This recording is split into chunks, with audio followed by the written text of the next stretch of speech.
குருவுடனான நமது உறவை வலுப்படுத்தும் விதத்திலும், இறை உணர்வுக்கான மேம்பாட்டிற்கான மிக அற்புதமான தத்துவங்களை வாழ்வியலோடு கலந்து மிக எளிமையாக அனைவருக்கும் புரியும் வண்ணம் மிக சிறப்பாக கொடுத்து கொண்டிருக்கின்ற நம்முடைய பெருமதிப்பிற்குரிய டாக்டர் முனைவர் அழகர் ராமானுஜம் ஐயா அவர்களுடைய உரைக்காகவே நிறைய பேர் காத்திருக்கிறது எனக்கு தெரியுது. ஏன்னா ஒரு வாரம் ஐயாவோட ஸ்பீச் அப்லோட் பண்ணாம விட்டோம். எனக்கு ஒரு 5-6 பேர் தொடர்ந்து கூப்பிட்டே இருந்தாங்க, ஐயா நான் இந்த வாரம் கேட்க முடியல, அப்லோட் பண்ணிருங்கன்னு. அந்த அளவிற்கு ஒரு நல்ல ஒரு உணர்வுபூர்வமான உரை. இன்று மிக முக்கியமாக உறவுகளின் இனிமைக்கு, மனித உறவுகள் எவ்வளவு உயர்ந்தது, நாம் ஒருமுறை இந்த பூமியில பிறந்திருக்கிறோம், அந்த உறவுகளை எவ்வளவு இனிமையாக வைத்துக் கொள்ள வேண்டும் என்பது குறித்து பலருக்கும் அந்த வேட்கை இருந்தாலும் பல இடங்களிலே நாம் தோற்று போகின்றோம். அப்ப அதையெல்லாம் மாற்றுவதற்கான ஒரு உணர்வுரையாக இன்றைய உரை அமையும் என்பதில் எல்லளவும் ஐயமில்லை. அந்த தெய்வீக உரையை நிகழ்த்தி கொடுப்பதற்காக அழகர் ராமானுஜம் ஐயா அவர்களை அன்போடு அழைக்கின்றோம். வாழ்க வளமுடன், வாழ்க வளமுடன்.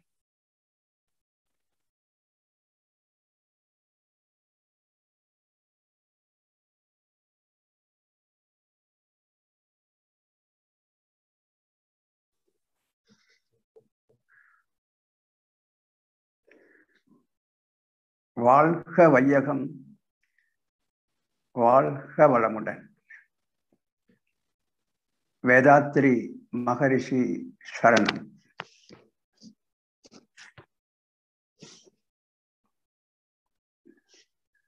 இறை சாதனை மார்க்கத்தினுடைய பயணம் தொடர்ந்து நடைபெற்று வருகின்றது.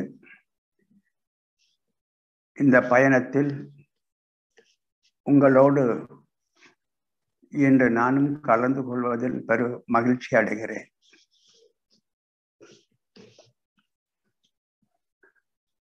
நம்மோடு வாழ்ந்த இந்த நூற்றாண்டு, ஒரு நூற்றாண்டுக்கு வருகிற ஒரு மகான், அவரது தத்துவங்களையும் கொள்கைகளையும் வருகிற நூற்றாண்டுகளுக்கு நாம் கொண்டு செல்கிற வைபவம் இது. இந்த நிகழ்ச்சிகள் என்பது சரித்திர பூர்வமானது.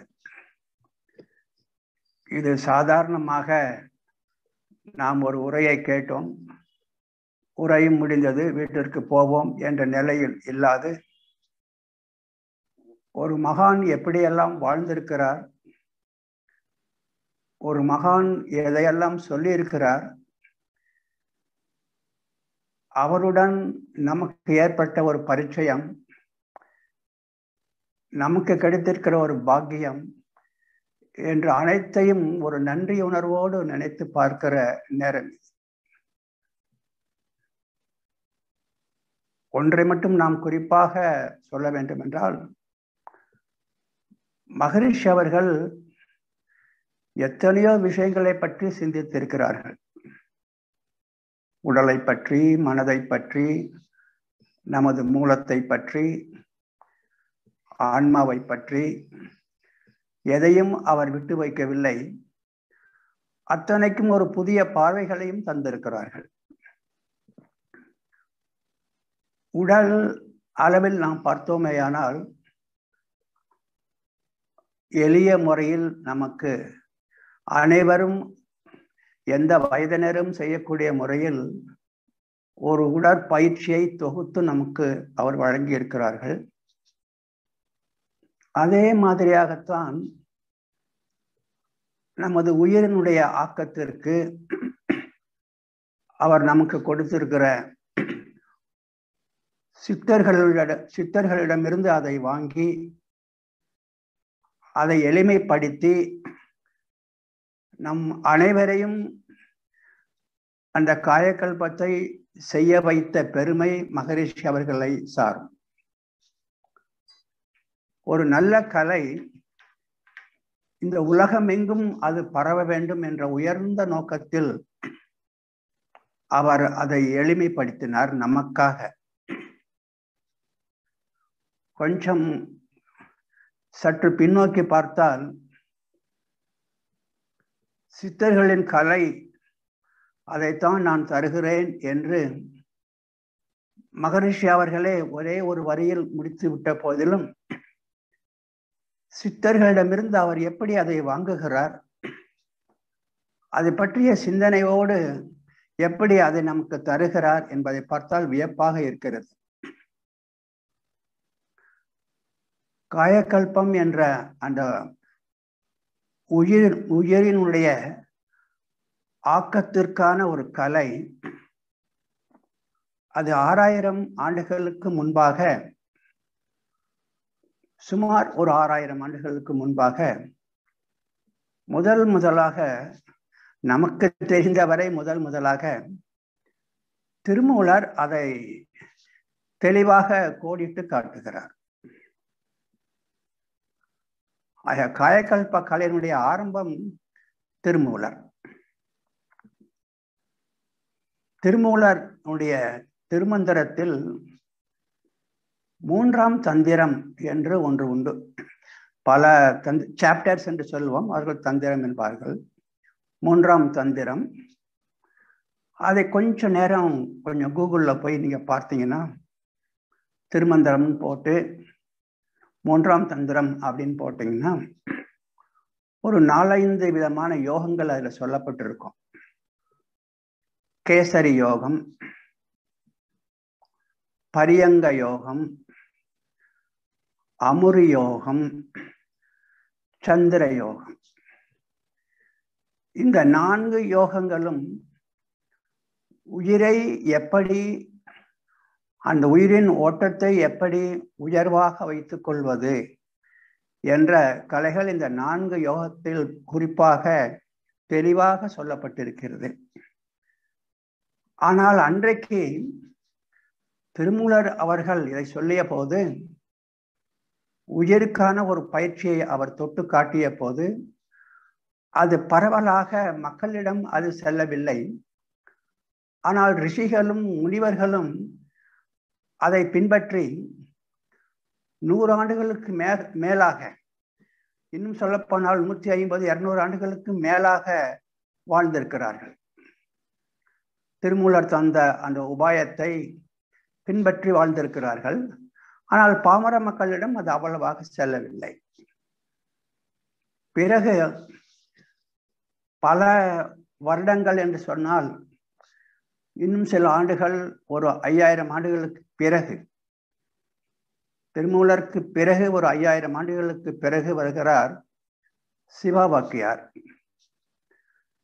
சிவவாக்கியார் அவர்கள் அவர் தந்த அந்த 4 யோகங்களையும் சற்று சுருக்கி பாமர மக்களுக்கும் இது செல்ல வேண்டும் என்ற நிலையில் அதை சற்று சுருக்கி சில பாடல்களில் அதை முடித்து வைக்கிறார் சிவவாக்கியார்.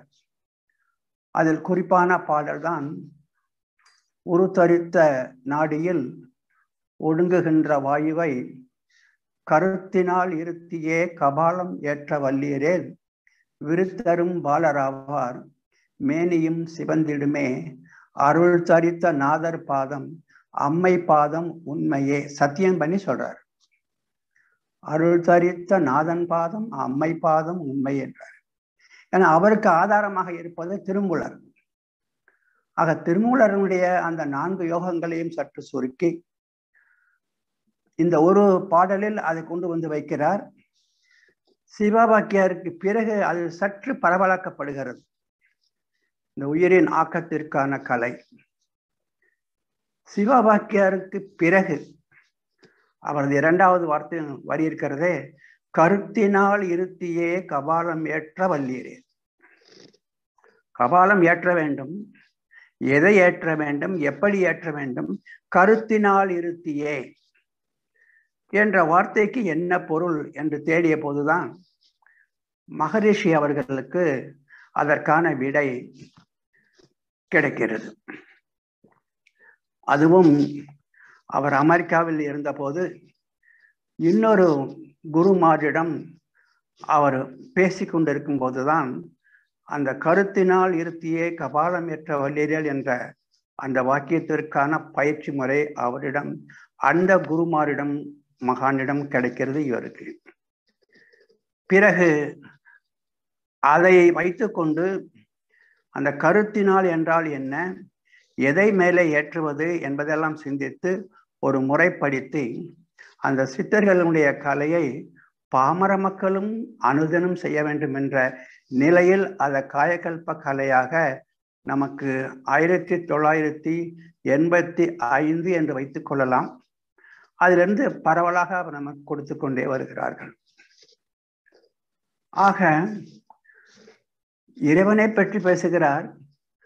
உடற்பயிற்சி உயிரினுடைய ஆக்கத்திற்கு திருமூலரில் ஆரம்பித்து இன்று வரை நமக்கு தொகுத்து கொடுக்கிறார் என்று பார்க்கும்போது ஒரே மனிதர் எப்படி இத்தனையும் செய்ய முடிகிறது என்று நாம் அவரை பற்றி ஒரு ஆச்சரியம்தான் நாம் அடைய முடியும்.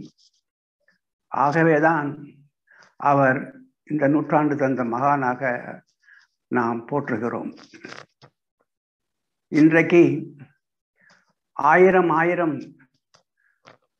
பேராசிரியர் பெருமக்கள் வேதாத்திரியத்தை பற்றி உலகெங்கிலும் எடுத்து செல்கிறோம், பேசிக்கொண்டிருக்கிறோம். ஆயிரம் ஆசிரியர்கள் பேசிய அனைத்தையும் தந்தவர் ஒரு மனிதரே. ஒரு மனிதர் தந்ததைத்தான் ஆயிரம் ஆசிரியர் பெருமக்கள் என்று நாம் பேசிக்கொண்டிருக்கிறோம். ஆக அந்த நிலையில் பார்க்கும்போது உறவுகளை பற்றி மகரிஷினுடைய பார்வை என்ன என்பதை நாம் இப்போது ஆழமாக சற்று தத்துவார்த்தமாக நாம் சிந்திக்கவிருக்கிறோம். மகரிஷினுடைய பார்வை உறவுகளை பற்றி என்று பார்த்தோமேயானால், முதலாவது உறவு நமக்கும் இறைவனுக்கும் உள்ள உறவு. அதை தெளிவாக எடுத்து காட்டுகிறார் மகரிஷி. ஒரு மனிதன் என்றால் யார்? கடவுள் எனப்படுபவனே மனிதனானான். மகரிஷியினுடைய பாடல். கடவுள் எனப்படுபவனே மனிதனானான். எதை நாம் கடவுள் என்று சொல்லுகிறோமோ அதுவேதான் மனிதன் ஆகியிருக்கிறது. ஆக எனக்கும் ஆதியாகிய அந்த இறைவனுக்கும் உள்ள உறவு என்ன? அந்த ஆதியினுடைய எழுச்சி பெற்ற நிலையே நான். இந்த உறவை நாம் என்றென்றும் மறக்கக்கூடாது. இதை நாம் மனதில் இருத்தி கொள்ள வேண்டும். எப்போதும் நாம் ஞாபகம் வைத்துக் கொள்வது அந்த இறையாகிய ஆதியினுடைய எழுச்சி பெற்ற நிலை நான். கொஞ்சம் ஆழமாக பார்ப்பதென்றால், என்னை இறைவன் என்று சொல்ல முடியாது, இறைவனின் எழுச்சி பெற்ற நிலை. ஆக எழுச்சி பெற்ற நிலைக்கும் எழுச்சி பெறாத நிலைக்கும் கொஞ்சம் வித்தியாசம் இருக்கு. கடல் தண்ணீர் அது எழுச்சி பெற்றால் அலை ஆகிறது. அதை மகரிஷி அவர்கள் ஒரு பாடலில், ஆதி எனும் பிரம்மம் அது கடல் போல் ஒன்று. ஆதி எனும் பிரம்மம் அது கடல் போல் ஒன்று. அதில் எழுந்த அலைகள் எல்லாம் ஜீவன்கள் ஆகும். அப்ப அந்த ஜீவன்கள் என்பது அதில் எழுந்த அலைகள். அதனால தான் இந்த அலைகள் மேலே போகும், கீழே வந்து விழும், மேலே போகும், எழுச்சியுறும், எழுச்சி மறுபடியும் அடங்கும். ஆக இந்த எழுச்சி பெற்ற நிலைதான் நான். ஆக நான் இறைவன் என்று சொல்வதை விட இறைவனுடைய எழுச்சி பெற்ற நிலை நான். என்னை போலவே நான் பார்க்கிற ஒரு தென்னை மரமும் இறைவனுடைய எழுச்சி பெற்ற நிலை என்று பார்க்கும்போது இறைவனுக்கும் எனக்கும் உள்ள அந்த உறவு நாம் முதலாவதாக நாம் அதை மனதில் இருத்தி கொள்ள வேண்டும்.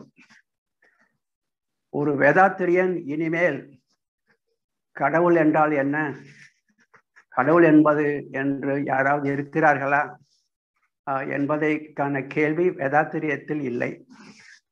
ஏனென்றால் வேதாத்திரியத்தில் தெளிவாக இருக்கிறது. பற்றாயிருப்பும் பேராற்றல் பேரறிவு காலம் எனும் வளம் நான்கும் ஒன்று இணைந்த பெரு வெளியே தெய்வம். இதுக்கு மேல என்ன கேள்வி இருக்கங்க? தெய்வம் இருக்கா இல்லையா, ஏது அந்த தெய்வம் அப்படிங்கிற கேள்வியெல்லாம் இதுல அடிபட்டு போகுது வேதாத்திரியத்துல. அந்த தெய்வத்தினுடைய எழுச்சி பெற்ற நிலை நான்.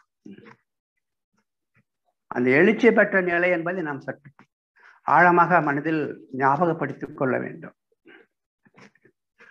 அப்படி எழுச்சி பெற்ற நிலைகளுடைய பல நிலைகள் இருக்கின்றன. அவைகளுடைய தொகுப்பு தான் இந்த பிரபஞ்சம். ஆக இந்த பிரபஞ்சம் என்பது இறைவனுடைய எழுச்சி பெற்ற நிலை. அதான் எனக்கும் இறைவனுக்கும் உள்ள ஒரு உறவு. ஆக இறைநிலையோடு எண்ணத்தை கலக்கவிட்டு அந்த இறைநிலையை எப்போதும் நான் அதனுடைய எழுச்சி பெற்ற நிலை என்ற நினைவு எண்ணில் இருக்க வேண்டும். இறைநிலையோடு எண்ணத்தை கலக்கவிட்டு ஏற்படும் ஓர் அமைதியிலே விழிப்பாய் நிற்க. ஆக எனக்கும் இறைவனுக்கும் உள்ள உறவு என்ன என்றால் இறைவனுடைய எழுச்சி பெற்ற நிலை நான் என்ற ஒரு நிலைப்பாட்டிற்கு வந்ததற்கு பிறகு இப்போது இந்த பிரபஞ்சமே அவனுடைய எழுச்சி பெற்ற நிலைதான் என்று பார்க்கும்போது கோடான கோடி நட்சத்திரங்கள் கொண்டது இந்த பிரபஞ்சம். அனைத்தும் இறைவனது எழுச்சி பெற்ற நிலைகளே. இந்த கோடான கோடி நட்சத்திரங்களில் ஒன்று நமது சூரியன். ஆக நான் சூரியன் என்று பார்க்கும்போது அதை வெறும் ஒரு ஜட பொருளாக நான் பார்க்காது, இறைவனே சூரியனாகி இருக்கிறான் என்று பார்க்கும்போது சூரியனை பற்றிய எனது பார்வை சற்று வித்தியாசமாகி விடுகிறது. அது ஒரு ஜட பொருள் என்ற நிலையில் பார்க்காமல் இறைவனே சூரியனாக மாறியிருக்கிறான். ஆக அந்த சூரியன் சுழற்சி சுழற்சி அடைந்த போது அதிலிருந்து பல துளிகள் தெறித்து மேலே வந்து விழுந்தன. அப்படி தெறித்து வீசி எறியப்பட்ட துளிகள் பல துளிகள் மீண்டும் அதிலேயே சேர்ந்து விட்டது. மிக மிக வேகமாக வீசி எறியப்பட்ட சில துளிகள் சூரியனை சுற்றி வர ஆரம்பித்தன. அப்படி சுற்றி வருவதுதான் இந்த கோள்கள். ஆக இந்த கோள்கள் எல்லாம் சூரியனிலிருந்து வந்தவைகள். ஆக அது வரும்போது சூரியனுக்கு உள்ள வெப்பம் இந்த கோள்களிலும் இருந்தது. அது வரும்போது பிறகு வெப்பம் குளிர்ந்து குளிர்ந்து குளிர்ந்து இந்த பூமியை நாம் எடுத்துக்கொண்டோம். ஆனால் வெப்பத்தினுடைய குளிர்ச்சியினால் மிக மிக குளிர்ந்து இந்த தீப்பிழம்பாக இருந்த இந்த பூமி மேல் ஓடு இதில் உருவாகிறது. மேல ஓடுதான், கொஞ்சம் தோண்டி கீழே போனோம்னா இன்னும் தீப்பிழம்பு தான் இருக்கும். பூமியிலையும் ஒரு மேல ஒரு ஓடு, அவ்வளவுதான். இந்த மேலாக இருக்கிற அந்த ஓட்டில் தான் பஞ்சபூதங்கள் உருவாகின்றன. ஆக இந்த மேல் ஓட்டில் பஞ்சபூதங்களான மண் இருக்கிறது, நீர் இருக்கிறது,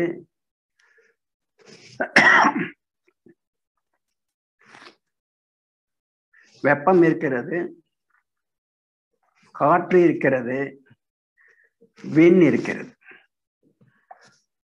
ஆக சூரியனில் இருந்து தெரித்து வந்த ஒரு துளி இந்த பூமி. விஞ்ஞானத்தில் இந்த பூமி உருவாகி 500 கோடி வருஷங்கள் ஆகின்றன சுமார்.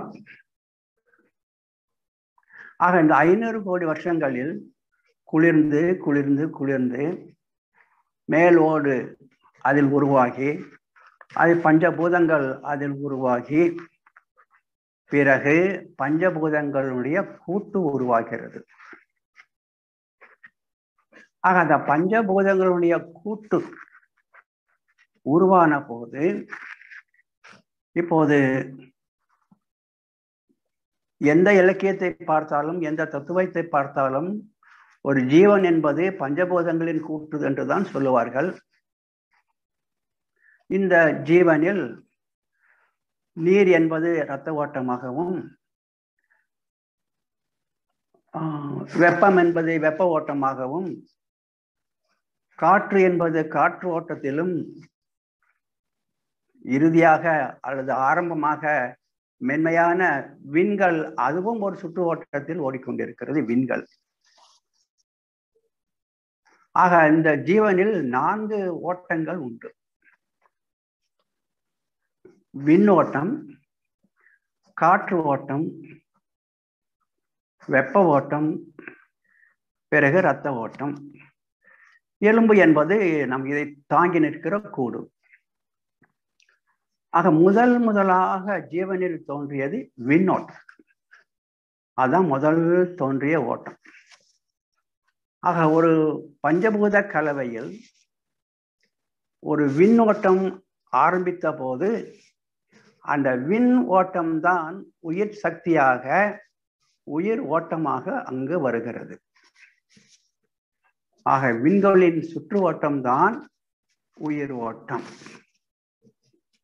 என்ற ஒரு வரி என்பது மகரிஷி இந்த தத்துவத்திற்கும் மருத்துவத்துறைக்கும் கொடுத்திருக்கிற மிகப்பெரிய ஒரு செய்தியாகும்.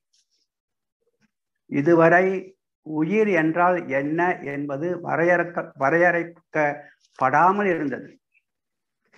ஆனால் இப்போதுதான் மகரிஷிக்கு பிறகுதான் உயிர் ஓட்டம் என்பது என்ன, அது முதல் பௌதீகமான விண்களுடைய சுற்று ஓட்டம்தான் அது என்று நாம் இப்போது பார்க்கிறோம். இன்னும் சற்று மருத்துவத்துறைக்கு பார்த்தோமையானால், காற்று ஓட்டம் கூட ஒரு காலத்தில் தான் கண்டுபிடிக்கப்பட்டது. 1800 வருடங்களுக்கு முன்பு காற்று ஓட்டம் என்று ஒன்று இருக்கிறது என்று, 400 வருடங்களுக்கு முன்புதான் நமது உடலில் இரத்த ஓட்டம் இருக்கிறது என்று கண்டுபிடிக்கப்பட்டது. இப்போதுதான் ஒரு 50 ஆண்டுகளுக்கு முன்புதான் வேதாத்திரி மகரிஷி அவர்களுடைய என்ற ஒரு மாபெரும் மகானுடைய ஒரு உள் உணர்வினால் கண்டுபிடிக்கப்பட்டதுதான் உயிர் என்றால் என்ன. இனி வரும் சரித்திரத்தில் உயிரோட்டம் என்பதை மக்கள் அறியாமல் இருந்த காலம் ஒன்று உண்டு. ஒரு கட்டத்தில் வந்த வேதாத்திரி மகரிஷி என்ற ஒரு மகான் உயிரோட்டத்தை விண்களுடைய சுற்று ஓட்டம்தான் உயிரோட்டமாக வருகிறது என்று தீர்மானம் செய்தார் என்று இனி சரித்திரம் எழுதும். ஆக அந்த உயிரோட்டம் ஏற்பட்ட போது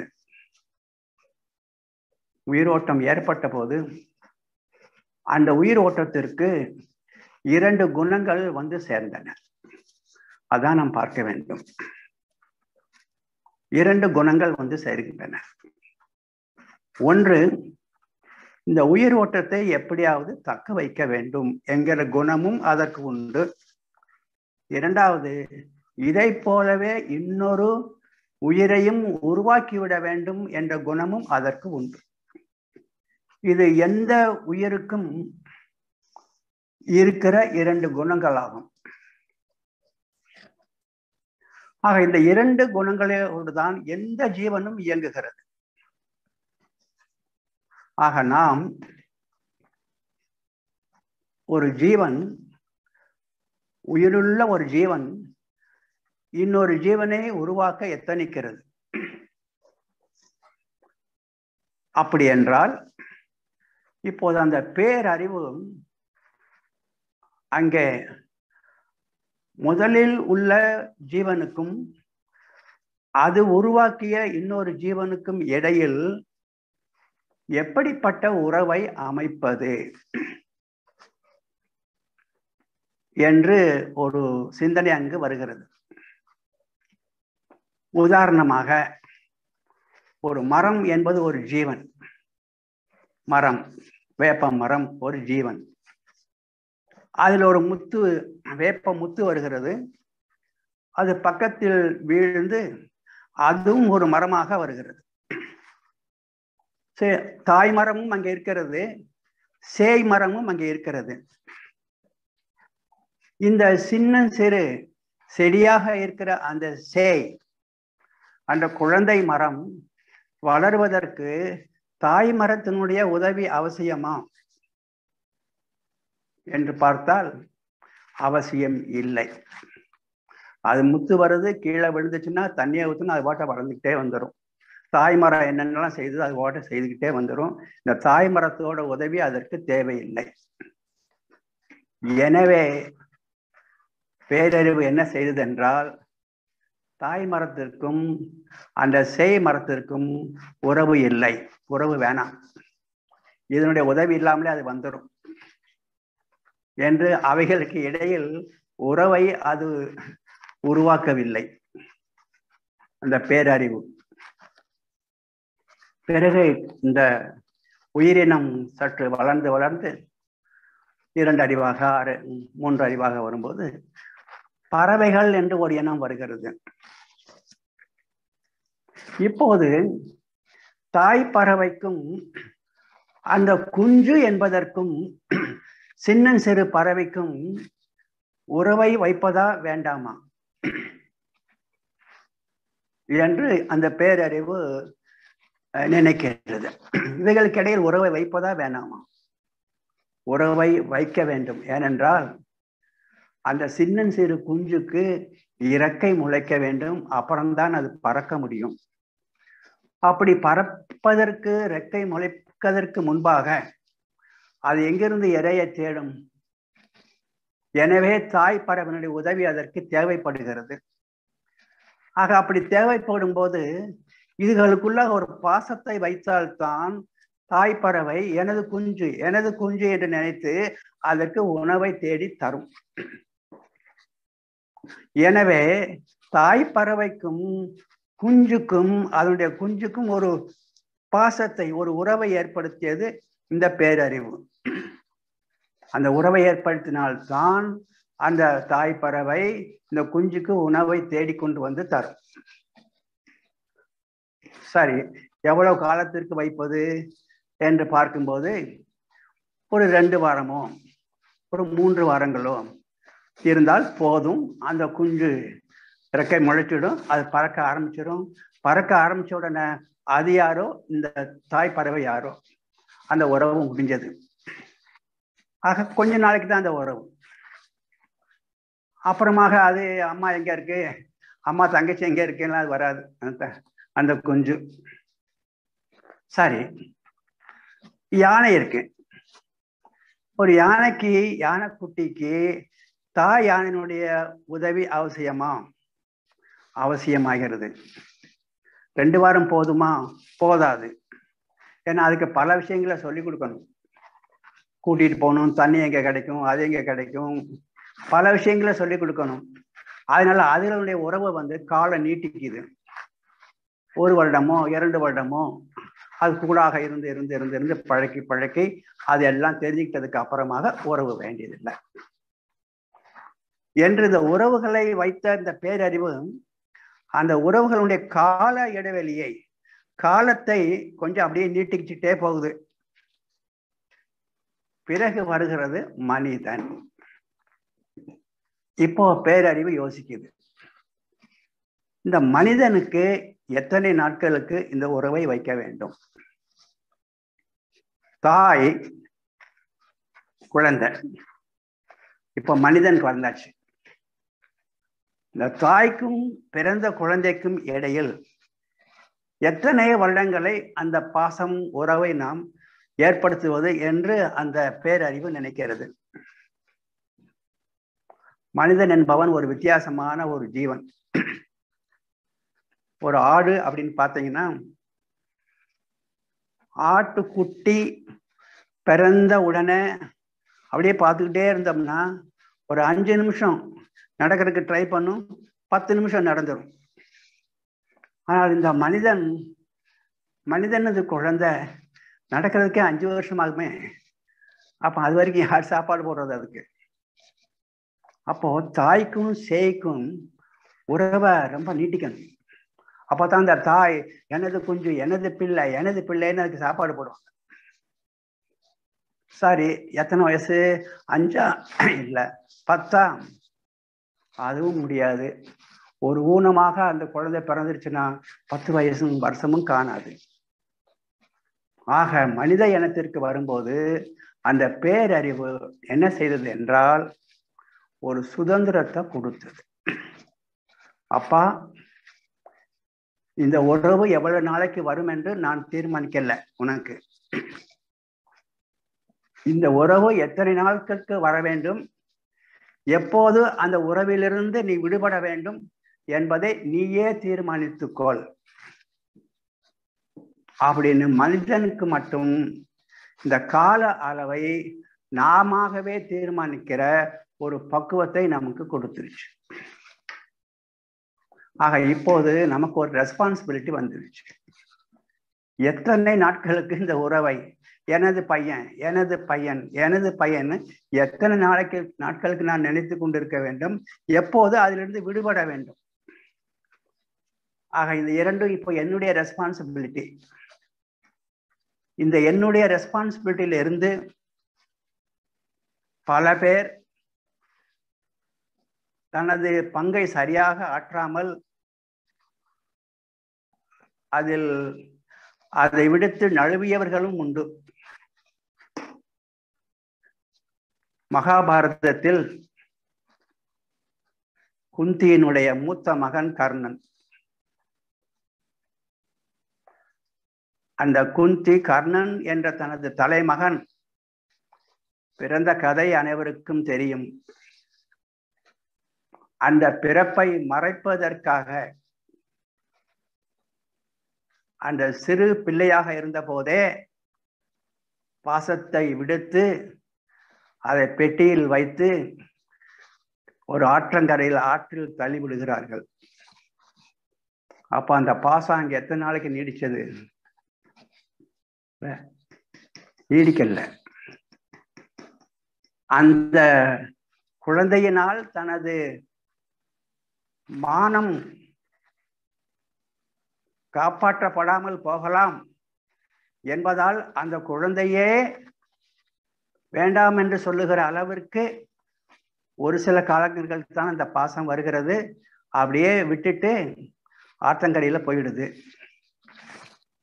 ஆக குந்தி தேவிக்கு அடுத்தடுத்து வந்த ஐவர்களுடன் பாண்டவர்களுடன் வாழ்ந்த அந்த குந்தி தேவிக்கு தலைமகனுடன் அவ்வளவு பாசத்தை வைக்கல.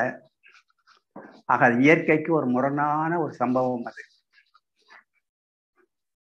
அதனாலதான் இயற்கைக்கு முரணான ஒரு சம்பவமாக அது நடந்து விட்டதால் தான் மகாபாரதத்தில் தாய் ஒரு பக்கம், பெற்ற பிள்ளை இன்னொரு பக்கம், தம்பி ஒரு பக்கம், தனையன் மூத்த மகன் இன்னொரு பக்கம் என்று உறவுகள் முறிந்து கிடக்கின்றன.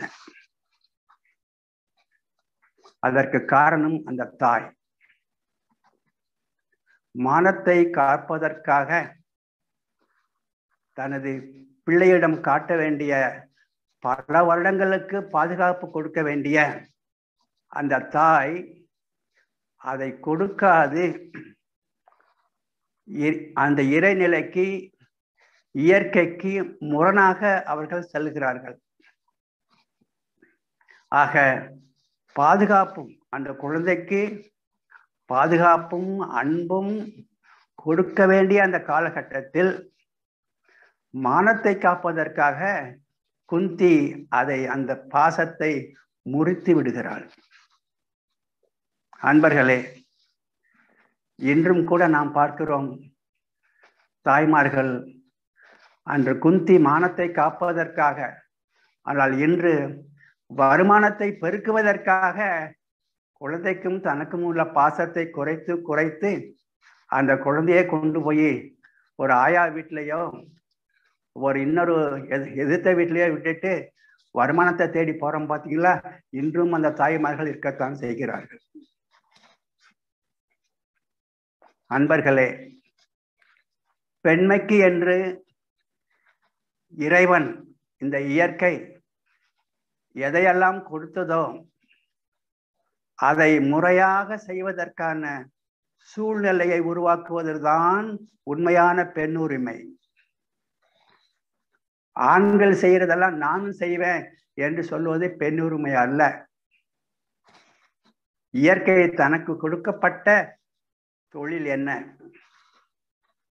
தனக்கு கொடுக்கப்பட்ட அந்த அதிகாரம் என்ன, அந்த அதிகாரத்தை முறையாக பயன்படுத்தி எனக்கும் சேய்க்கும் உள்ள உறவை, அவனுக்கு அன்பை காட்டுகிறேனா, அவனுக்கு பாதுகாப்பை தருகிறேனா அந்த குழந்தை பருவத்தில் என்பதை நாம் நினைத்து பார்க்க வேண்டும்.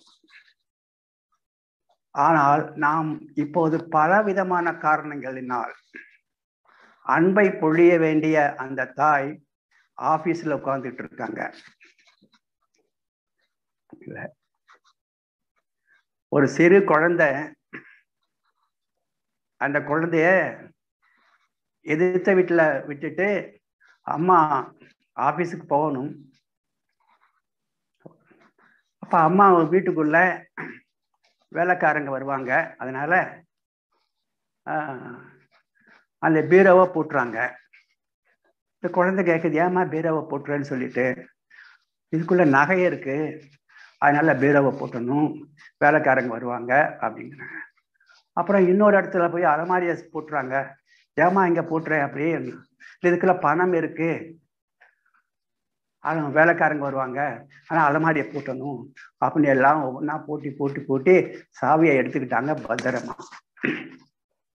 அப்ப அந்த குழந்தை கேட்குது அம்மாவை, அம்மா எனக்கு மட்டும் இந்த வீட்டுல மதிப்பு இல்லையாமா, பணத்தை வீட்டுக்குள்ள வச்சுட்டு போறோமா, நகையை வீட்டுக்குள்ள வச்சு பூட்டிட்டு போறோமா, ஆனா என்னை மட்டும் வீட்டை பூட்டிட்டு வெளியே பூட்டிட்டு போறியாமா என்று அந்த குழந்தை கேட்டது. ஆக எந்த தொழிலை செய்வதற்காக பெண்மை படைக்கப்பட்டதோ அந்த தொழிலை சரிவர செய்வதற்கு ஒரு சூழ்நிலையை உருவாக்குவதுதான் உண்மையான பெண் உரிமை. அன்று அந்த குந்தி தேவியும் அதில் தோற்றார். அதை சரியாக அவர் செய்யவில்லை. அதனால வந்த விளைவுகள் தான் நமக்கு நன்றாக தெரியும். ஒரு கட்டத்தில் கர்ணனிடம் கிருஷ்ணன் தெரிவிக்கிறான், கர்ணா நீ அனாதை இல்லை அப்படிங்கிறான். இப்ப கர்ணனுக்கே ஆச்சரியமாக இருக்கிறது, எனது தாய் தான் இல்லையே, நான் அனாதை தானே என்று சொல்லுகிறான் கர்ணன். அப்போது கிருஷ்ணன் சொல்லுகிறான், உனது தாய் இருக்கிறாள் என்கிறான். அந்த உண்மையை ஒரு இடத்துல சொல்றான். கர்ணன் அழுது புரண்டு கெஞ்சி கேட்கிறான் கிருஷ்ணன், எங்கே அந்த தாய், தாய் இருக்கிறாளா, எங்கே இருக்கிறாள் அப்படின்னு கேட்ட போதுதான் கிருஷ்ணன் சொல்வான், குந்தி தேவிதான் உனது தாய் என்று சொன்னவுடன் குந்தி தேவியை பார்ப்பதற்காக கர்ணன் ஓடுவான். குந்தி தேவிக்கு இவன்தான் தலைமகன் என்று அடையாளம் தெரியாததால் குந்தி தேவியை சந்திக்கிறான் கர்ணன்.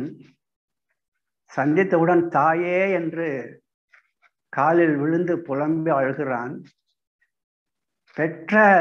என்னை பெற்ற இந்த தாய் எப்படியம்மா உனக்கு என்னை விட்டுட்டு போக மனது வந்தது என்று புலம்புகிறான்.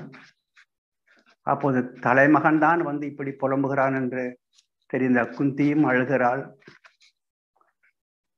பிறகு கர்ணன் கேட்பான், இப்போது நான் அனாதை இல்லை என்பதை தெரிந்து கொண்டேன். எல்லோரும் என்னை அனாதை அனாதை என்றார்கள், நான் அனாதை இல்லை என்று சொல்லிவிட்டு குந்தியிடம் 2 வரம் கேட்பான். குந்தி தேவி தாய்க்கு தலைமகன் இத்தனை வருடங்களாக எங்கோ இருந்து இன்று வந்து சந்தித்தவுடன் 2 வரங்களை கேட்கிறானே, இவன் எதைத்தான் கேட்பானோ என்ற நிலையில் சிந்தித்து எது இருந்தாலும் தருகிறேன் என்றார். 2 வரங்கள் நான் கேட்பேன், தர வேண்டும் என்பான் கர்ணன். ஒன்று, பாரத போர் முடியும் வரை நான் தான் உனது தலைமகன் என்று நீங்கள் யாரிடமும் சொல்லக்கூடாது. ஏனென்றால் அப்படி சொல்லிவிட்டால் நான் உண்மையாகவே துரியோதனின் பக்கம் இருந்து போரிட்டாலும் துரியோதன் என் மீது சந்தேகப்படுவான். என்னதான் இருந்தாலும் தம்பிக்கு நீ விட்டு கொடுத்தியே என்று என் மீது சந்தேகப்படுவான். அந்த நிலை எனக்கு ஏற்படக்கூடாது. எனவே முதலாவது வரம், நான் தான் உங்களது மகன் என்பதை நீங்கள் பாரத போர் முடியும் வரை யாரிடமும் சொல்லக்கூடாது. 2வது வரம், நான் போரில் வீழ்ந்து கிடப்பேன். அர்ஜுனனுடன் சண்டையிட்டு போரில் வீழ்ந்து கிடப்பேன். அப்போது இந்த உலகமே அறிய மகனே என்று நீங்கள் என்னை கட்டிப்பிடித்து அழ வேண்டும். அப்பொழுதுதான் இந்த உலகம் தெரியும் கர்ணன் அனாதை இல்லை என்று. அந்த கட்டிப்பிடித்து அழ வேண்டும் என்று கேட்ட அந்த கர்ணன் சாதாரணமாக கட்டிப்பிடித்து அழக்கூடாது. தாய்ப்பால் என கழித்து நும்தன் மகன் எனும் வாய்மையை உரைப்பீர் என்றார். வெறுவரும் அமரில் வரப்போகிற சண்டையில வெறுவரும் அமரில் அடியேன் பார்த்த நாள் வீழ்ந்த போது அன்றைக்கே முடிவு கட்டிடுறான். அர்ஜுனன் கூட சண்டை நடக்கும், நான் வீழ்வேன் என்று அன்னைக்கே முடிவு கட்டுறான். அடியேன் பார்த்த நாள் வீழ்ந்த போது மறுவரும் தாய்ப்பால் என கழித்து நும்தன் மகன் என்னும் வாய்மையை உரைப்பீர் என்று 2வது வரம் வாங்குகிறான். ஆக குந்தி தேவியினுடைய ஒரு பாடம் நமது தாய்மார்களுக்கும் இருக்க வேண்டும். குழந்தைகள் வீட்டில் இருக்கும்போது 2 வயது குழந்தை, தாய்க்காக இயங்குகிற அந்த குழந்தை, 4 வயது குழந்தை, 5 வயது என்று தாய்க்காக இயங்குகிற அந்த குழந்தை வீட்டில் இருக்கும்போது அதை விட்டு வருமானத்தை பெருக்குவதற்காக நாம் ஓடிக்கொண்டிருக்கிறோமே என்று பார்க்கும்போது அது ஒரு இயற்கைக்கு முரணான செயல்தான். ஆக முறையாக எது பெண்மையினுடைய சிறப்போ அந்த அன்பையும் அந்த பாசத்தையும் அந்த பாதுகாப்பையும் வேறு யாரும் தர முடியாது அந்த குழந்தைக்கு.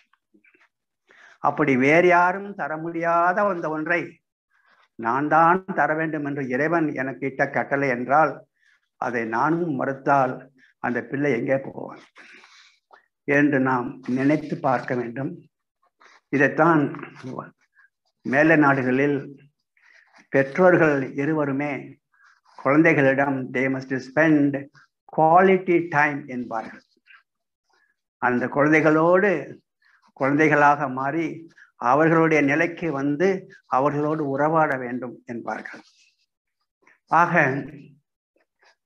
இந்த மனிதன் என்ற நிலையில் எப்பொழுது எதுவரை உனது குழந்தை என் குழந்தை என்ற எண்ணம் எப்பொழுது அதை உள்வாங்குவது என்ற ஒரு நிலையை நீங்களாகவே தீர்மானித்துக் கொள்ளுங்கள் என்ற மனிதனுக்கு அந்த இறைநிலை ஒரு கட்டளை இட்டு விட்டது. நான் அதை தீர்மானிக்கவில்லை. மரத்திற்கும் சிறிய அதனுடைய பிள்ளை மரத்திற்கும் நான் உறவை வைக்கவில்லை, ஏனென்றால் அவசியம் இல்லை. ஒரு பறவைக்கும் குஞ்சுக்கும் உறவை வைத்தேன், ஆனால் ஒரு சில வாரங்களுக்காக மட்டுமே வைத்தேன். ஒரு யானைக்கும் அதன் குட்டிக்கும் உறவை வைத்தேன். ஒரு சில வருடங்களுக்காக மட்டுமே அதை வைத்தேன். ஆனால் மனிதர்களாகிய உங்களிடம் நான் காலத்தை அளவிட முடியாது. அந்த காலத்தை நீங்களாகவே தீர்மானம் செய்து கொள்ள வேண்டும். எந்த இடத்தில் அந்த உறவிலிருந்து வெளியேறுவது, எந்த இடத்து வரைக்கும் அந்த உறவை நீட்டிப்பது என்று நீங்கள் தான் முடிவு செய்ய வேண்டும் என்று அந்த இறைநிலை நமக்கு இட்ட கட்டளையை பார்க்கும்போது அந்த பேரறிவு, அதுதான் மகரிஷி அந்த இறைநிலைக்கு பேராற்றலும் உண்டு பேரறிவும் என்று சொன்னாரே, அந்த பேரறிவு செய்திருக்கிற அந்த செயல்களை பார்த்தோம் என்றால் அந்த இறைவனை வணங்காமல் நாம் எப்படி இருக்க முடியும்? சற்று நினைத்து பாருங்கள் அன்பர்களே. ஒரு ஜீவனாக, அது மாவீரன் அலெக்சாண்டராக இருந்தாலும் சரி, அல்லது மிகப்பெரிய வீரனாக இருந்தாலும் சரி, மிகப்பெரிய ஒரு எழுத்தாளனாக இருந்தாலும் சரி, அனைவருமே ஆரம்பித்தது ஒரு செல் தான். ஒரே ஒரு செல்ல தான் நம்ம உயர ஆரம்பிக்குது. ஒரு சின்ன சிறிய உடல், அந்த உடலுக்குள் ஓடுகிற உயிர் ஓட்டம், அங்கே அங்கே இருக்கிற பதிவுகள், ஒரு கண்ணுக்கு தெரியாத ஒரு சின்ன சிறு ஒரு செல், அவ்வளவுதான் நமது ஆரம்பம். இறைவன் என்ன நினைத்தான் பாருங்கள். இந்த செல் தோன்றியவுடன் அது வளர வேண்டும், அதற்கு உணவு வேண்டுமே. எப்படி உணவாய் வைப்பது இங்கே என்று நினைத்த அந்த பேரறிவு அங்கே ஒரு பிளட், அங்கே ஒரு பிளட் என்ற ஒரு திரவத்தை ஏற்படுத்தி அதில் மிதக்குமாறு செய்து, அந்த செல் அதில் மிதக்குமாறு செய்து, அந்த இரத்தமே அதனுடைய உணவாகவும் வருகிறது. உறைவிடமும் அந்த இரத்தம்தான், உணவும் அந்த இரத்தம்தான். அற்புதமான ஒரு செயல் அந்த பேரறிவு செய்திருக்கிறது.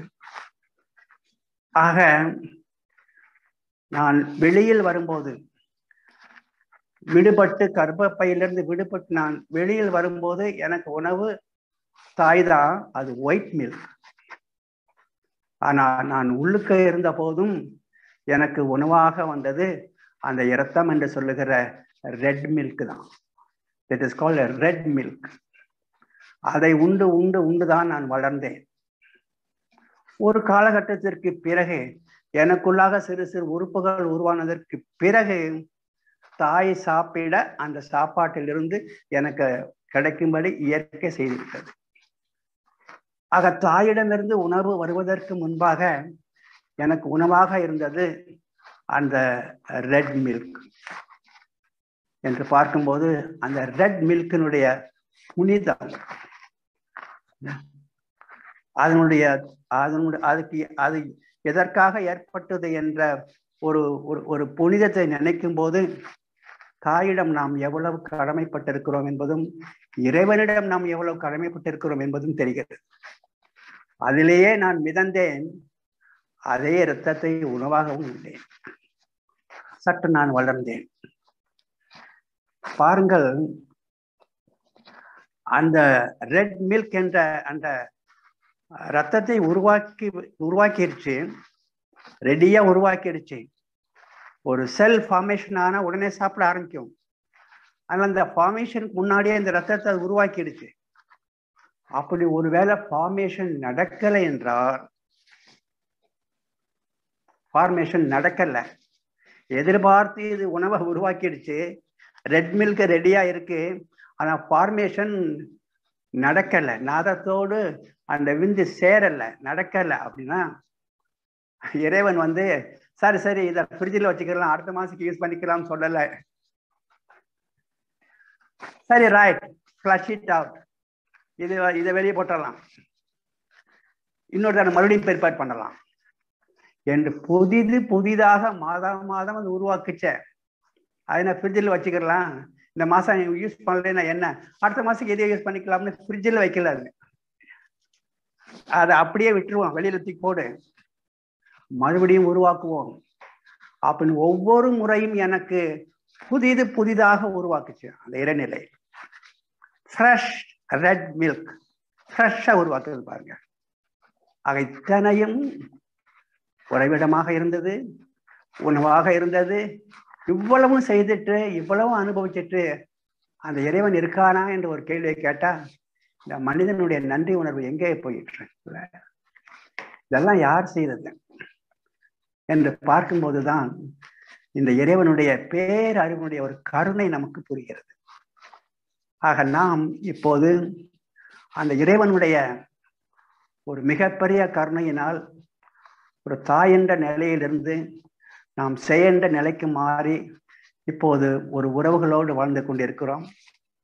இன்னும் இந்த குழந்தை 10 வயது இல்லை, 15 வயது இல்லை, எப்போது வேண்டுமானாலும் இதற்கு உதவி தேவைப்படலாம் என்று நினைத்த அந்த பேரறிவு இந்த குழந்தையை சுற்றி இருக்கிற எல்லாருக்குமே இந்த குழந்தையின் மீது ஒரு பாசத்தை வச்சது.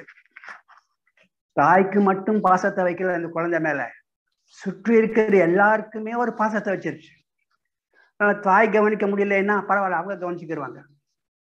அதனாலதான் பாட்டிக்கு பேரன் என்ற பாசத்தை கொடுத்தது. ஒருவேளை தாய் இல்லாமல் போய்விட்டால், ஒருவேளை தாய் இறந்து விட்டால் அந்த குழந்தையை யார் காப்பாத்துறது? பாட்டி வருவார், பாட்டி வந்து காப்பாற்றட்டும். அதனாலதான் அந்த அம்மா என்ற அந்த ஒரு ஜீவனை சுற்றி எல்லாருமே இந்த குழந்தை மேல ஒரு பாசத்தை ஏற்படுத்திடுச்சு. பாட்டி, அப்பா, இன்னும் சொல்ல போனா அப்பாவும் அம்மாவும் சரியில்லை, ஏதோ நடந்தது, 2 பேரும் இல்லை, பெரியப்பா, சித்தப்பா, அத்தை என்று அந்த ஒரு ஜீவனுக்காக இவ்வளவு உறவுகளை உருவாக்கிடுச்சு. இது மனித இனத்தில் மட்டும்தான் அப்படி நடந்திருக்கு. ஏன்னால் மனித உயிர் என்பது மகத்தான உயிர். அது அந்த ஒரு அணு, ஆணுடைய ஒரு உயிர் அணு சென்று அந்த நாதத்தோடு கலந்து அங்க உயிர் உருவாக்கி விட்டது என்றால் அது இந்த பிரபஞ்சத்தில் உருவான ஒரு அற்புதமான செயல். இந்த செயல் எக்காரணத்தை கொண்டும் தடைபட்டு விடக்கூடாது என்று நினைத்த பேரறிவு பெற்ற தாய் இல்லை என்றாலும், பெற்ற தந்தை இல்லை என்றாலும், சுத்தி இருக்கவங்கிட்ட பாசத்தை கொடுத்தோம்னா யாரோ வளர்த்துடுவாங்க. ஆக பாட்டியிடம் வளர்ந்தவர்களும் உண்டு, சித்தப்பா பெரியப்பாவிடம் வளர்ந்தவர்களும் உண்டு, நம்மிடத்தில் தாய்மாமனிடம் வளர்ந்தவர்களும் உண்டு. எப்படியோ இந்த ஜீவன் வளர்ந்து விட வேண்டும் என்ற ஒரு மிகப்பெரிய கருணையோடு நம் மீது அனைவருக்குமாக ஒரு பாசத்தை கொடுத்து நம்மை உருவாக்கி இருக்கிறது. இந்த பாச பிணைப்போடு தான் நான் உருவாகிறேன். ஆக எனக்கும் இதுவரைக்கும் உள்ள உறவுகளை நான் சற்று நினைத்து பார்த்தால், எனக்கும் தாயை சுற்றி இருக்கிற மனிதர்களுக்கும் உருவான ஒரு உறவு. அதோடு எப்படி நான் அந்த சூரியனில் இருந்து ஒரு துளியாக வந்து இப்போது சூரியனை சுற்றி கொண்டிருக்கிறேனோ, அதே மாதிரி பல துளிகள் வந்து அதன் பாதையில் சுற்றி கொண்டிருக்கிறது. அவைகள் அனுப்புகிற அந்த அலைகளும் என் மீது வந்து எனக்கு ஒரு உறவை ஏற்படுத்துகிறது. சூரியனிலிருந்து வருகிற அலைகள் என் மீது ஒரு தாக்கத்தை ஏற்படுத்துகிறது. சுக்கிரன் என்று பல கோள்களில் இருந்து வரக்கூடிய அலைகளும் என் மீது ஒரு தாக்கத்தை ஏற்படுத்துகிறது. ஆக எனக்கும் இந்த கோள்களுக்கும் ஒரு உறவு உண்டு என்று பார்க்கும்போது, பூமியில் நாம் வந்துவிட்டால் ஒரு செடிக்கும் எனக்கும் உள்ள ஒரு உறவு இருக்கிறது. ஒரு மல்லிகை பூவை கண்டவுடன் நான் நின்று விடுகிறேன், அந்த வாசனையும் எனக்கும் அதற்கும் ஒரு உறவு இருக்கிறது என்று அனைத்துடனும் இந்த ஒரு ஜீவன் பின்னி பிணையப்பட்டிருக்கிறது. நான் அந்த சூரியனிடம் இணைந்திருக்கிறேன், கோள்களிடம் இணைந்திருக்கிறேன், சுற்றி இருக்கிற சூழ்நிலையினுடைய ஒவ்வொரு ஜீவனிடமும் இணைந்திருக்கிறேன், தாயுடன் இணைந்திருக்கிறேன், தாயை சுற்றி இருக்கிற மனிதர்களுடன் நான் இணைந்திருக்கிறேன். ஆகவே இங்கு யாரும் தனி மனிதர்கள் இல்லை. everyone is surrounded by hundreds and hundreds of relationships. இந்த உறவுகளோடு தான் நான் வளர்கிறேன். ஆக எனது முன்பகுதி என்று பார்க்கும்போது எத்தனை உறவுகளோடு நான் வளர்ந்து வருகிறேன். சிறுவனாக, 10 வயது பாலகனாக, 20 வயது பாலகனாக நான் வளர்ந்து வருகிறேன். பிறகு ஒரு காலகட்டத்தில் பிறகு இப்போது 2வது கட்டளை இருக்கிறதே, உயிருக்கு உண்டான 2வது குணம், எப்படியாவது இன்னொரு உயிரை உருவாக்கிவிட வேண்டும் என்ற எண்ணம் இருக்கிறதே, அது எனக்கு ஒரு காலகட்டத்தில் செயலுக்கு வருகிறது. ஒரு 20 வயது 25 வயதில் அந்த எண்ணம் எனது செயலுக்கு வருகிறது. நம்மை போலவே இன்னொரு உயிரை உருவாக்கிவிட வேண்டும் என்று நமக்கிட்ட கட்டளை. அதை நிறைவேற்றுவதற்காகத்தான் அந்த இறைநிலை அந்த வயது வந்தவுடன் அந்த எண்ணத்தையும் அதற்கான குணத்தையும் கொடுத்து விட்டது. அது எனது ஒரு செல்லிலேயே இருக்கு. அந்த ஒரு செல்லிலேயே நான் ஒரு செல்ல உருவானேனே, அதிலேயே பில்டின் ஆயிருக்கு. 20 வயசு வரும்போது நீ இன்னொரு உயிரை உருவாக்கி விட வேண்டும் அப்படிங்கிற கட்டளை அந்த செல்லுக்குள்ளேயே இருக்கு. அதனாலதான் 20 வயசுக்கு மேல நான் அந்த 2வது கட்டளை நிறைவேற்றுவதற்காக ஒரு துணையை தேடுகிறேன். ஆக நான் ஏன் ஒரு துணையை தேடுகிறேன் என்றால், அதற்கு எனக்கு இடப்பட்ட கட்டளை அது. அந்த 2வது கட்டளை நிறைவேற்றுவதற்காக நான் ஒரு துணையை தேடுகிறேன், ஒரு வாழ்க்கை துணையை தேடுகிறேன். இப்போது அந்த வாழ்க்கை துணை என்பது ஒவ்வொருவரும் ஏன் தேடுகிறோம் என்று பார்த்தோமேயானால், என்னை போலவே இன்னொரு உயிரை உருவாக்குவது ஒன்று. 2வது, இப்போதும் நான் உயிரோடு இருக்கும்போது இந்த ஜீவன், இந்த ஆண், தாய் இருக்கிறாள் என் மீது அன்பு செலுத்துவதற்காக. என் மீது இன்னமும் பாசத்தை வைத்திருக்கிறாள், என் மீது இன்னமும் அன்பை பொழிகிறாள்.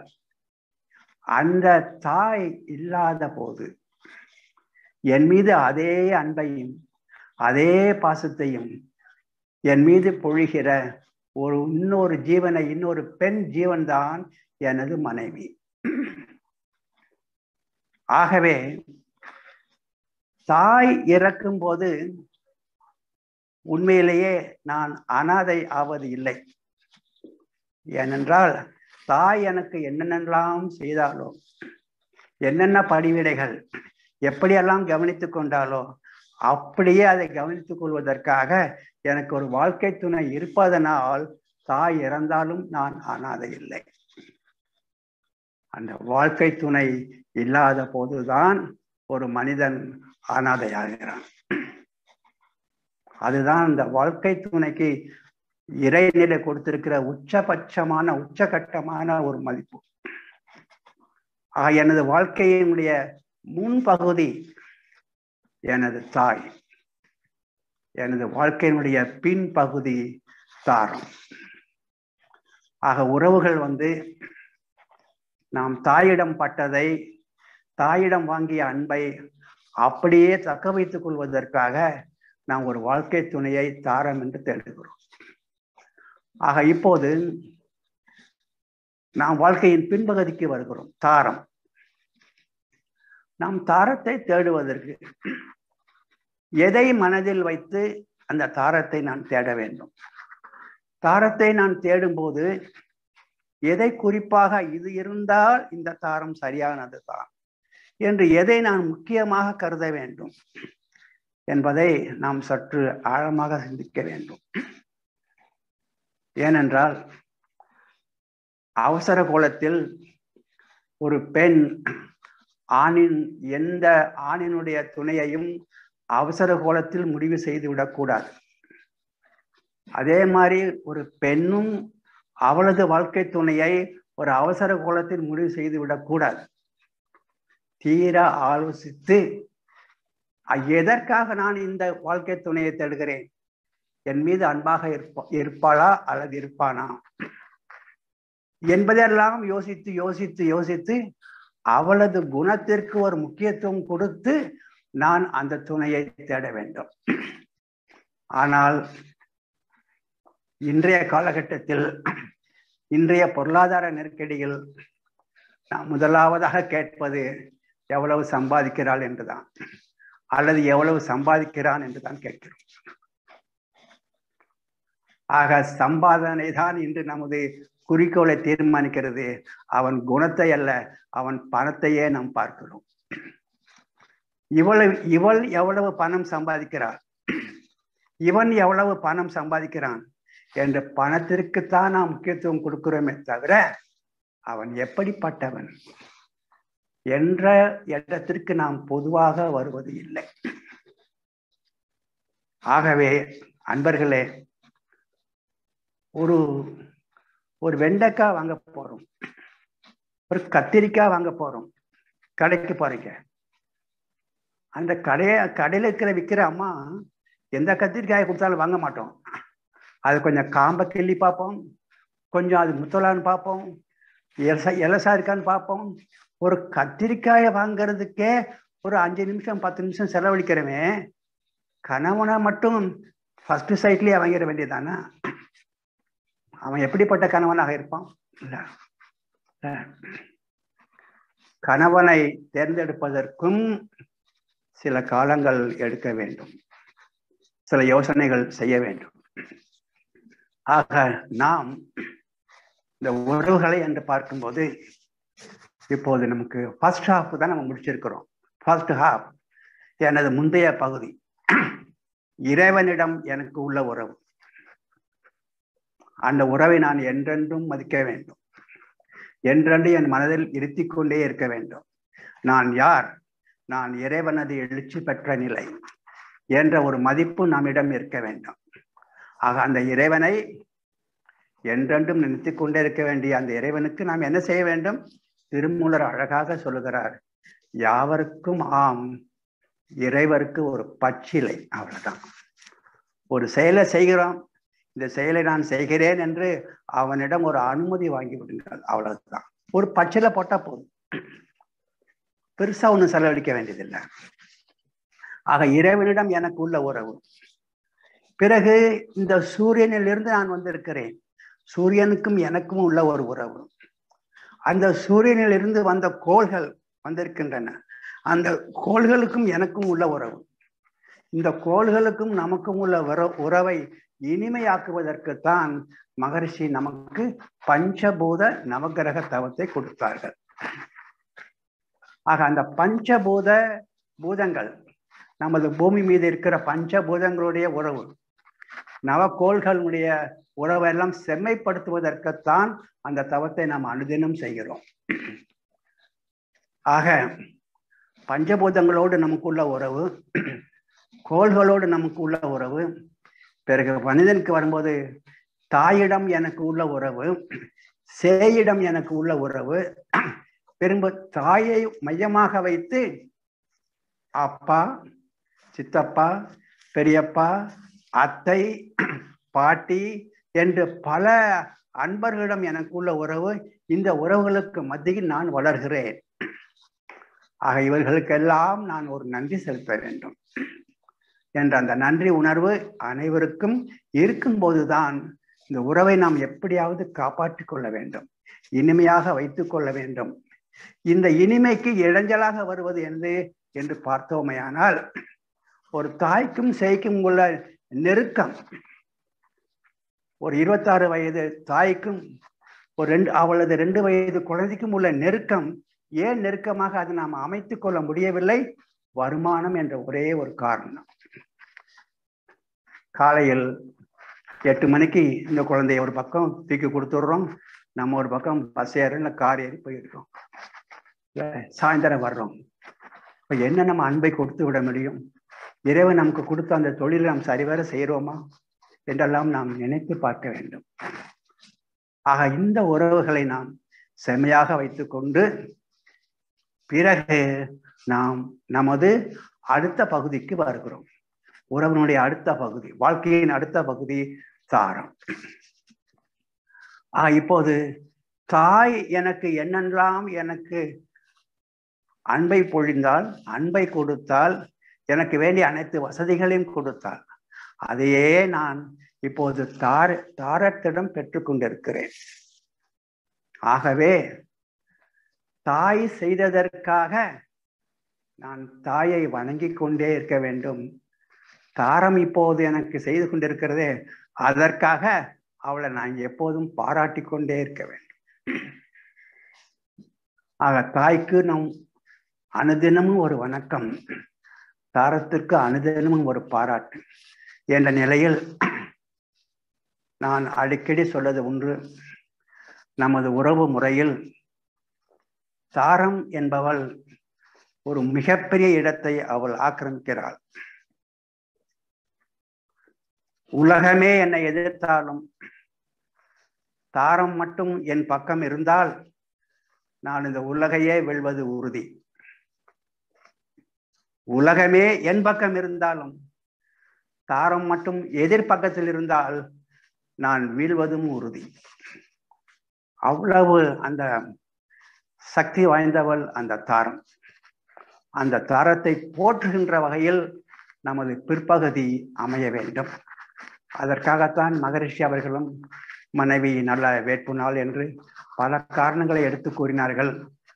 அதையெல்லாம் நாம் இன்னொரு நாள் பிற்பகுதியில் நாம் வளர்க்க வேண்டிய உறவுகளை பிற்பகுதியில் நாம் பார்க்கலாம் என்று சொல்லி, இன்றைய காலகட்டத்தில் வாழ்க்கையினுடைய முற்பகுதியில் நாம் சந்தித்த உறவுகள், நமக்காக இறைவன் உணவை ஏற்படுத்தி வைத்த அந்த அதிசயம், நமக்காக அவன் கொடுத்த அந்த ரெட் மில்க், வெளியில் வந்தவுடன் நமக்காக அவன் உருவாக்கி கொடுத்த ஒயிட் மில்க் என்று அதில் வாழ்கிறோமே, அந்த இறைவனுக்கு என்றென்றும் நன்றி சொல்லிக்கொண்டே வாழ்கிற ஒரு முறையை, அந்த முறைதான் நமக்கு வேதாத்திரியம் உண்மையான ஒரு உறவுள்ள ஒரு மகனாக அல்லது மகளாக நாம் உருவெடுக்க வேண்டும் என்று அந்த வேதாத்திரியம் நம்மை அழைக்கிறது என்று சொல்லி இன்றைய உரையை நாம் இத்துடன் நிறைவு செய்கிறோம்.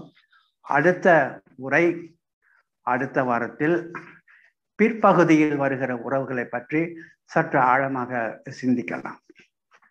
வாழ்க வையகம், வாழ்க வளமுடன். நன்றி, வணக்கம். வாழ்க வையகம், வாழ்க வையகம், வாழ்க வளமுடன்.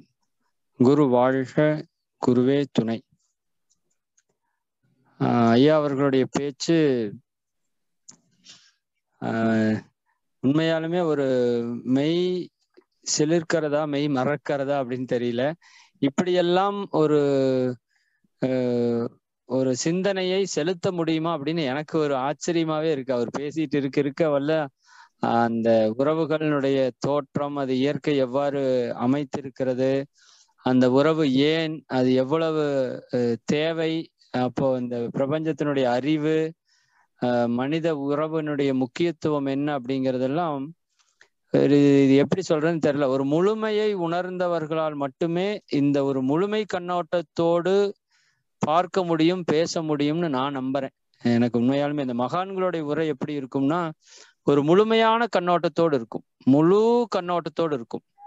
ஆனா சாதாரண மனிதர்களுடைய கண்ணோட்டம் ஒரு பகுதி கண்ணோட்டத்தோடு இருக்கும். ஆனா இன்னைக்கு ஐயா உங்களுடைய உரை இறைவன், இயற்கை, இந்த உயிர்கள், அதற்கான ஒரு உண்மையாலுமே அவர் மகான் என்பதற்கான ஒரு உரையாக எனக்கு இது தோன்றுகிறது. அந்த அளவிற்கு ஒரு மகானோடு உயிர்கலப்பு பெற்று ஐயா அவர்களும் அந்த மகான் அளவிலே நின்று அந்த இயற்கையோடு இறையோடு கலந்து இந்த உரையை வழங்கி இருக்கின்றார்கள். மிக மிக ஒரு அற்புதமான ஒரு உரை. இன்னும் அடுத்த பகுதியை கேட்பதற்கு ரொம்ப ஆவலாக இருக்கிறோம். நாம் ஏன் நம்முடைய உறவுகளுக்கு முக்கியத்துவம் கொடுக்க வேண்டும், இரண்டாவது மனைவிக்கு ஏன் அவ்வளவு மரியாதை செலுத்த வேண்டும் என்பதையெல்லாம் இன்னும் ஐயா அவங்க நிறைய சொல்ல இருக்குங்கிறாங்க. மிக ஒரு அற்புதமான சிந்தனையை வழங்கிய ஐயா அவர்களை நாம் அனைவரும் துரியத்திலிருந்து வாழ்த்தி மகிழ்வோம். முனைவர் அழகர் ராமானுஜம் ஐயா அவர்கள் வாழ்க வளமுடன். முனைவர் அழகர் ராமானுஜம் ஐயா அவர்கள் வாழ்க வளமுடன். முனைவர் அழகர் ராமானுஜம் ஐயா அவர்கள் அருட்பேராற்றல் கருணையினால் உடல் நலம், நீலாயுள், நிறை செல்வம், உயர் புகழ், மெய்ஞானம் ஓங்கி வாழ்க வளமுடன், வாழ்க வளமுடன், வாழ்க வளமுடன். இன்றைய தினத்திலே இணைந்து ஆன்ம உயர்வு பெற்ற அனைத்து இறை அன்பர்களும் வாழ்க வளமுடன். இந்த நிகழ்விற்காக அருள் தொண்டாற்றிய அனைத்து மனித தெய்வங்களும் வாழ்க வளமுடன், வாழ்க வளமுடன். அன்பர்களே,